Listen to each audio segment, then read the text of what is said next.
GBA ಬೀದಿ ಜಗಳ ಜನರ ಸೇವೆ ಮಾಡೋದಕ್ಕೆ ಅಂತ ಬಂದವರು ಜನರ ಶೋಷಣೆಯಲ್ಲಿ ತೊಡಗಿಕೊಂಡಿರುವಂತಹ ವಿಚಾರ ಅಧಿಕಾರಿಗಳ ನಡುವೆ ಶುರುವಾಗಿರುವಂತಹ ತಿಕ್ಕಾಟ ಈ ಡೀಟೇಲ್ಸ್ ಅನ್ನು ನಾವು ಕೊಡ್ತಾ ಇದ್ದೀವಿ. ಸರ್ಕಾರದ ಹಿಡಿತವನ್ನ ಮೀರಿ ಬೀದಿ ಕಾಳಗ ಜಿಬಿಎ ಕಂದಾಯ ವಿಶೇಷ ಆಯುಕ್ತರು ವರ್ಸಸ್ ಕಂದಾಯ ಅಧಿಕಾರಿಗಳು ಅಂತ ಮುನೀಶ್ ವರ್ಸಸ್ ಜಿಬಿಎ ಅಧಿಕಾರಿಗಳ ಮಧ್ಯೆ ಫೈಟ್ ತಾರಕಕ್ಕೇರಿದೆ. 3 ತಿಂಗಳಲ್ಲಿ 25,000 ಈ ಖಾತಾ ಆಧಾರ ರಹಿತ ನಿರಾಕರಣೆ ಆಗಿದೆ. ಕಂದಾಯ ಅಧಿಕಾರಿಗಳ ವಿರುದ್ಧ ಮೌದ್ಗಿಲ್ ಗಂಭೀರ ಆರೋಪವನ್ನು ಮಾಡ್ತಾ ಇದ್ದಾರೆ. ಹಾಗೆ ತಮ್ಮ ಮೇಲೆ ಕೂಡ ಸುಳ್ಳು ಆರೋಪಗಳನ್ನು ಮಾಡ್ತಿದ್ದಾರೆ ಅಂತ ಬೇಸರಗೊಂಡಿದ್ದಾರೆ. ನಾನು ಪಾರದರ್ಶಕವಾಗಿ ಕರ್ತವ್ಯವನ್ನು ನಿರ್ವಹಿಸ್ತಾ ಇದ್ದೀನಿ, ಐ ಆಮ್ ವೆರಿ ಟ್ರಾನ್ಸ್ಪರೆಂಟ್ ಅಂತ ಹೇಳ್ತಿದ್ದಾರೆ.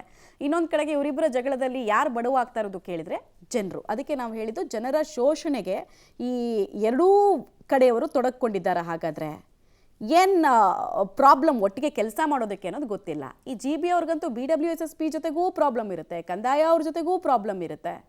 ಕೇಳಿದ್ರೆ ಅವ್ರು ಕಮ್ಯುನಿಕೇಟ್ ಮಾಡ್ತಿಲ್ಲ ಅಂತಾರೆ. ಬಟ್ ರಿಜೆಕ್ಟ್ ಆಗ್ತಾ ಇರೋದು ಯಾರ ಅರ್ಜಿ? ಜನರ ಅರ್ಜಿ.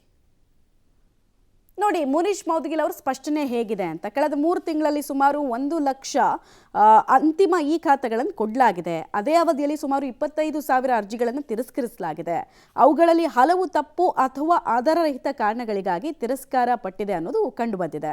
ಅದರಿಂದ ಪ್ರಸ್ತುತ ವಿಶೇಷ ನಿರಾಕರಣೆ ಲೆಕ್ಕ ಪರಿಶೋಧನೆ ನಡೀತಾ ಇದೆ. ಜೊತೆಗೆ ಅಂತಹ ಅಕ್ರಮಗಳಿಗೆ ಕಾರಣ ಅಂತ ಕಂಡುಬಂದಂತಹ ಅಧಿಕಾರಿಗಳ ವಿರುದ್ಧ ಶಿಸ್ತು ಕ್ರಮವನ್ನು ಕೈಗೊಳ್ಳಲಾಗ್ತಿದೆ ಅಂತ ಹೇಳಿದ್ದಾರೆ.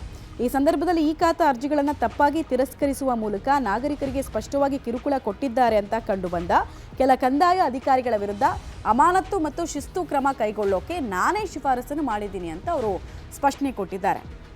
ನನ್ನ ಈ ಕ್ರಮದಿಂದಾಗಿ ಅಧಿಕೃತ ಪರಿಶೀಲನೆಯ ಸಮಯದಲ್ಲಿ ಅಪಶಬ್ದಗಳನ್ನು ಬಳಸಲಾಗಿದೆ ಅನ್ನೋ ಆರೋಪಗಳು ಸೇರಿದಂತೆ ಜಿಬಿ ಅಧಿಕಾರಿಗಳು ಮತ್ತು ನೌಕರರ ಸಂಘ ಸುಳ್ಳು ಮತ್ತು ಆಧಾರರಹಿತ ಆರೋಪವನ್ನು ಮಾಡಿದೆ ಅಂತ ಸ್ಪಷ್ಟನೆ ಕೊಟ್ಟಿದ್ದಾರೆ. ಹಾಗೆ ಈ ಆರೋಪಗಳು ಸಂಪೂರ್ಣವಾಗಿ ಆಧಾರರಹಿತವಾಗಿದೆ.